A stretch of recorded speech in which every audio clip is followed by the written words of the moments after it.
شروع کن بهروز. اوکی. سبز قرمز صورتی. ریدی، فقط یه دونه رو درست گفتی. نوبت منه. سبز، آبی، بنفش. به قیافت میخوره این دوتا هم زرد باشه. یکی درست. یه دونه. برو ببینم چیکار میکنی بدبخت. آبی چون خودت آبی. دوتاشو درست زدی.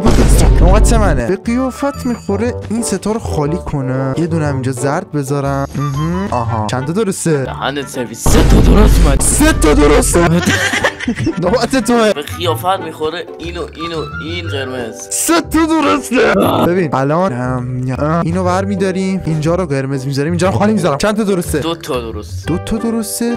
3 تا درسته. نوبت منه. ببین اینو من قرمز میذارم، اینو میکنم، اینم زرد میذارم. چند تا درسته؟ 4 تا درسته. 3 تا درست. 3 تا؟ این چند تا؟ هیچی. به عقلت باید شک. ببین از دهنت میخوره که چند تا درسته؟ 4 تا درسته. چجوری ممکنه 4 تا درست باشه؟ صورتی، قرمز، آبی، زرد. 4 تا درسته. حالا بگو ببینم بهروز. باشه الان چند تا درسته؟ همش درسته. چیه؟ نه